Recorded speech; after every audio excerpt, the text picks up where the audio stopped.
Lunch करने से पहले हो सकता है किसी ने उसे खोला हो। ये मैं नहीं बता सकता। लंच कौन लेकर आया था? ड्राइवर हमेशा वही लेकर आता था। लंच बॉक्स रखा कहाँ जाता है? भैया की केबिन में।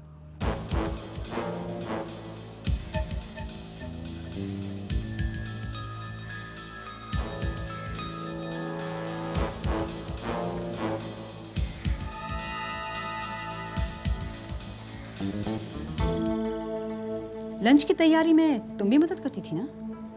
लंच का साहब तो चाय भी मेरे ही हाथों की बनी पीते थे। लंच में जहर कैसे आया?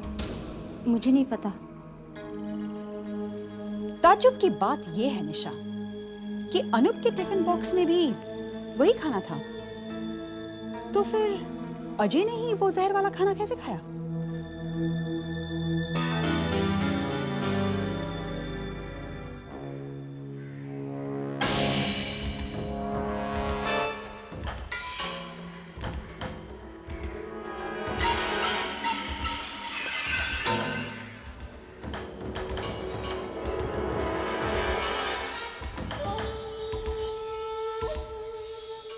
Hotel Galaxy.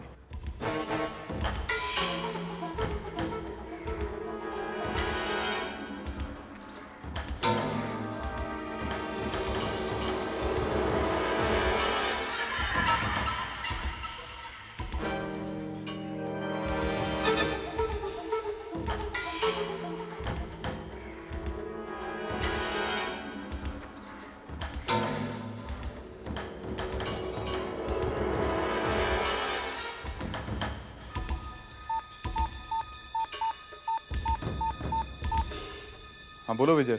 हाँ जी, जहाँ से बुलेट चलाई गई थी वहां पर एक बुलेट शेल और एक टिश्यू पेपर मिला है। टिश्यू पर अजय की गाड़ी का नंबर लिखा हुआ है और होटल गैलेक्सी का है टिश्यू। ठीक है, तुम फौरन वहां पहुंचो। Right sir. क्या हो रहा है इधर? चलिए आप लोग इधर से। सर क्या हो रहा है? सर एक मर्डर हो गया। किसका? अभी पूछताछ चल रही है। खून कहाँ हुआ है? रूम नंबर 303 में सर। कुछ मिला? अभी तक तो नहीं सर। कौन है ये? सर रिसेप्शन से पता चला है कि इसका नाम अब्दुल था। ये दिल्ली से आया था, लेकिन मुझे लगता है सर ये फर्जी नाम और फर्जी पता है। कैसे? क्योंकि होटल रिकॉर्ड्स में दिए गए दिल्ली के फोन नंबर्स मौजूद ही नहीं है। मरा कैसे? सर पॉइजनिंग का केस है। होटल स्टाफ से पता चला है कि इस आदमी ने सुबह नाश्ते में ऑमलेट ऑर्डर किया। कुछ घंटों के बाद जब हाउसकीपिंग वाले कमरा साफ करने के लिए अंदर आए तो किसी ने दरवाजा नहीं खोला। मास्टर की से अंदर जाने पर हाउसकीपिंग असिस्टेंट ने इसे मरा हुआ पाया। Another case of food poisoning. कुछ और बरामद हुआ? Yes sir, long range rifle अलमारी से मिली है।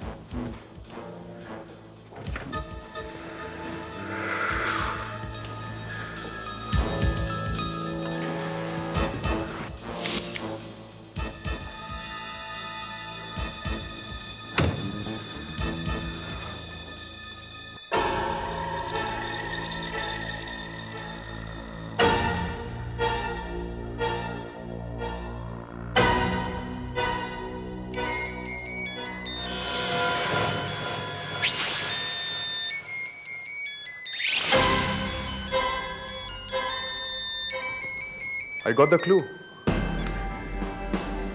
ये वही आदमी है जिसने अजय और अनूप को मारने की कोशिश की और इस पूरे गेम का मास्टरमाइंड मिल गया।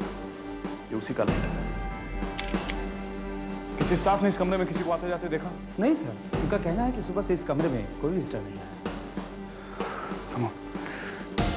कहाँ जा रहे हो? Who is it? तुम लोगों को म्यूजिकल लाइटर याद है? बिल्कुल याद है सर। ये लाइटर उस शख्स के पास था जो हमें अनूप के ऑफिस में उस दिन मिला। एग्जैक्टली, वो लाइटर हमें वहीं से मिला जहाँ से वो डेड बॉडी मिली थी। लेकिन इससे तो हम उसे मुजरिम साबित नहीं कर सकते। ऐसा लाइटर मार्केट में कहीं भी मिल सकता है। I think she is right sir. ऐसा लाइटर कोई भी मार्केट से खरीद सकता है। हाँ, खरीद तो सकता है, लेकिन ये बात हम और तुम जानते हैं, वो शख्स नहीं जिसने गलती से वो लाइटर वहाँ पे ड्रॉप कर दिया था। और अगर उसके जहन में खोट है तो हमारे शक को यकीन में बदलने की भूल कर बैठेगा। वो कैसे?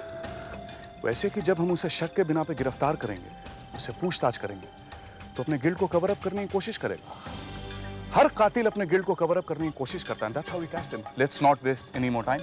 Move. लेकिन इतना समय कहाँ है सर हमारे पास? I think we should split. आखिर इस सिलसिले में अनूप की इंक्वायरी करनी जरूरी है। We cannot overlook this involvement in the charade. Right. विजय, तुम शेखर के पीछे जाओ।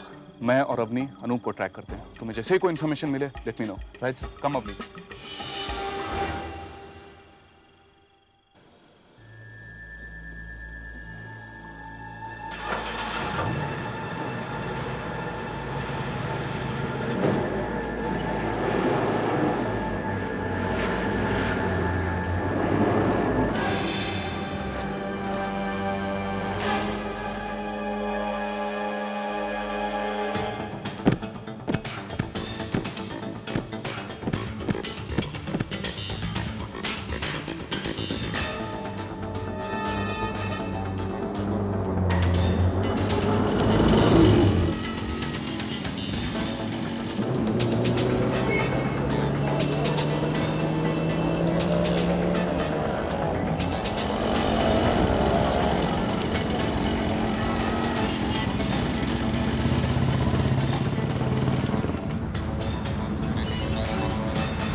जाओ।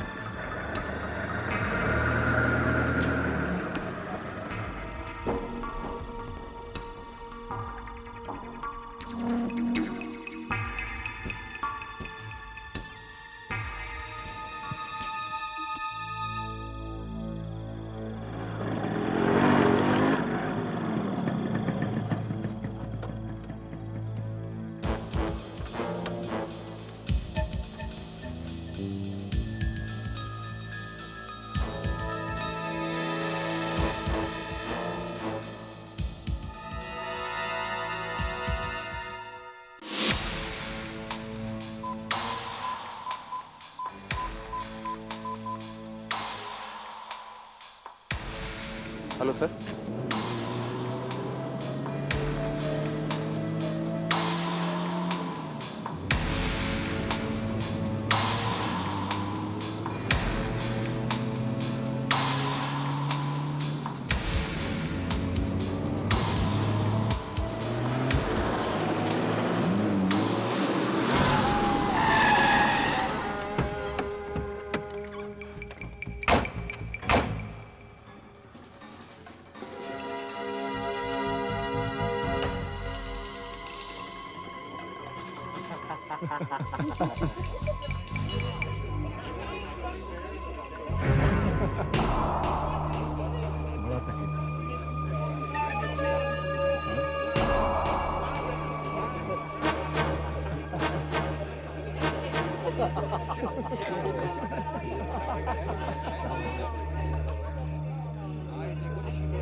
वाकई रास्ते से कांटों को साफ करने में बहुत परेशानी उठानी पड़ी।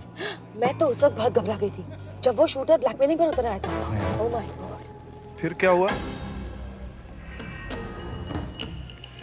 बैठो बैठो बैठो, इतनी जल्दी क्या? मैं बताता हूं फिर क्या हुआ। जिसे तुम लोगों ने अजय समझकर मार दिया तो अजय था ही नहीं, वो मोहित था। अजय तो बहुत पहले ही मर चुका है। तुम लोग अपने आप को जितना तेज समझते हो उतना हो नहीं।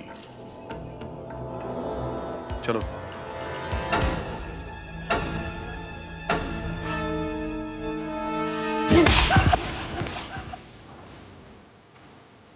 आज तक तो यही सुना था कि सौतेले भाई एक दूसरे की जान के दुश्मन होते हैं, लेकिन यहां तो अपने ही भाई ने काम कर दिया।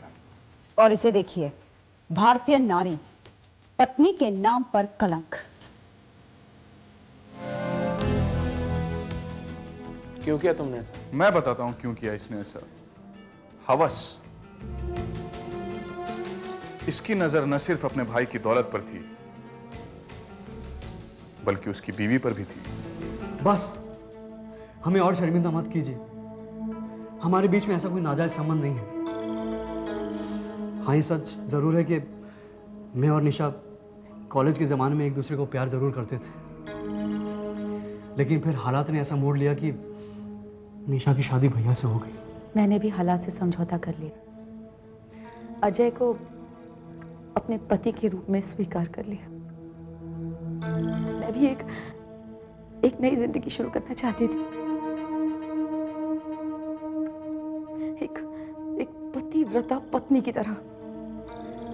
लेकिन अजय एक बददिमाग, बदचलन, बदतमीज किस्म का इंसान भी नहीं कह सकती, एक जानवर था, एक दरिंदा। उसने मेरी जिंदगी नर्क बना दी थी। तंग आ चुकी थी मैं। भैया मेरे साथ भी सौतेले भाई से भी ज्यादा बदतर व्यवहार करते थे। सब लोगों के सामने जलील क्या करते थे मुझे। तंग आ चुका था मैं। फिर एक रोज शेखर से मेरी मुलाकात हुई और हम सब ने मिलके एक प्लान बनाया। देखो शेखर, ये बात जरूर है कि हम दोनों भैया से परेशान हैं, लेकिन इसका ये मतलब नहीं कि हम उनका कत्ल कर दें। हाँ, देखो ये बहुत बुरा होगा। Please, I don't think it's right. ओफो, कत्ल तुम दोनों को नहीं करना है और ना ही मैं करूंगा। हम एक कॉन्ट्रैक्ट किलर हायर करेंगे, सारा काम वो करेगा, किसी को कोई शक नहीं होगा। हाँ, लेकिन जब पुलिस छानबीन करेगी तब क्या होगा? तब हम क्या करेंगे? हाँ देखो, पुलिस का शक हम पर नहीं जाएगा और ना ही ये बात हम तक पहुंचेगी, क्योंकि आजकल अजय और मोहित के बीच में ठनी हुई है। सारा शक मोहित पर जाएगा। लेकिन हमें जो भी करना होगा बड़ी सावधानी के साथ करना होगा। तुम उसकी फिक्र बिल्कुल मत करो। तुम सिर्फ अजय और मोहित के बीच में जो बातें होती हैं उस पर नजर रखो, बस। बाकी का काम मेरा, ठीक है? एक मिनट। हम दोनों तो अजय से परेशान हैं, इसलिए हम ये कर भी जाए। लेकिन तुम्हें क्या प्रॉब्लम है? तुम इतना बड़ा रिस्क लेने के लिए क्यों तैयार हो? तुम दोनों से इतना परेशान हो ना, उससे कहीं ज्यादा मैं परेशान हूं। बिजनेस में हर कदम पर मुझे मात देता रहता है वो। उसकी वजह से मेरा करोड़ों का नुकसान हुआ है, लेकिन मैं अब और बर्दाश्त नहीं करूंगा। अजय को मारने के बाद तुम और मैं अजय के बिजनेस में 50% के पार्टनर होंगे और उसके बाद हम लोग ऐश ऐश करेंगे। क्यों?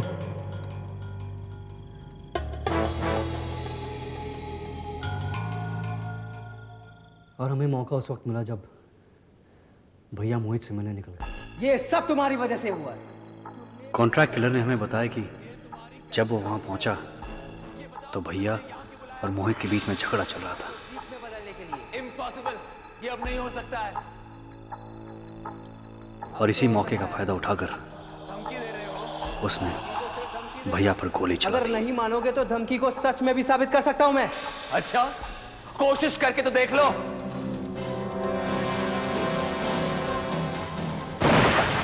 और फौरन वहां से भाग निकला।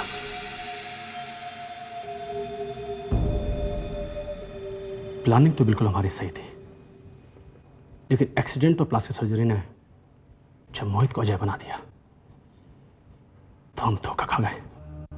जब हमें दूसरी बार उसे मारने का मौका मिला तो हमने उसके खाने में जहर मिला दिया। और इस तरह तुम लोग अपने प्लान में कामयाब हो गए। सिर्फ उस कॉन्ट्रैक्ट किलर को मार के तुम लोगों ने अपनी कब्र खुद खोद ली। मजबूरी थी मेरी, उसने मुझे ब्लैकमेल करना शुरू कर दिया था।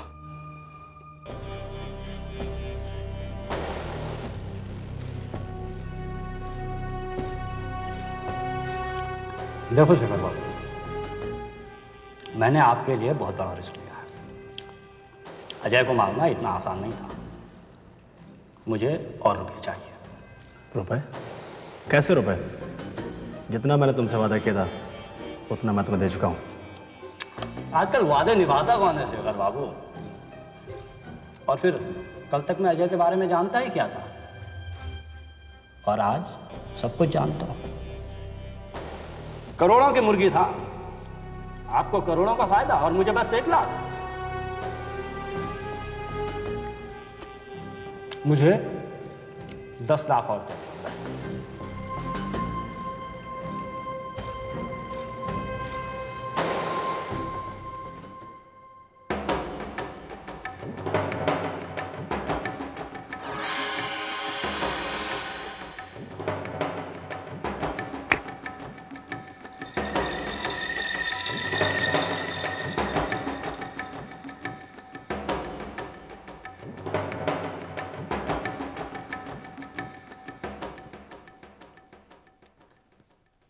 तो क्या सोचा शेखर बाबू, कब दे रहे हो 10 लाख रुपए?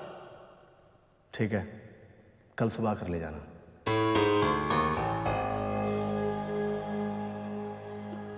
ठीक है, कल सुबह ही सही। जिसमें मुस्कुराने की कौन सी बात? जो आदमी एक इंसान को जहर खिलाकर मार सकता है, वही आदमी दूसरे इंसान को भी जहर पिलाकर मार सकता है।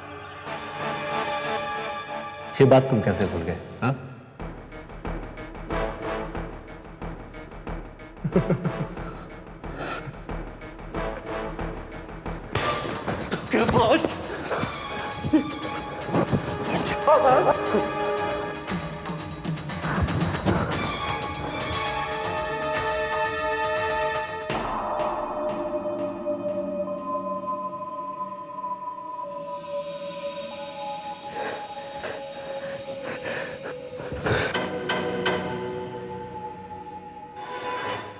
हम तो अपनी मंजिल तक पहुंच गए थे, लेकिन एक मामूली लेटर ने हमारा पर्दाफाश कर दिया।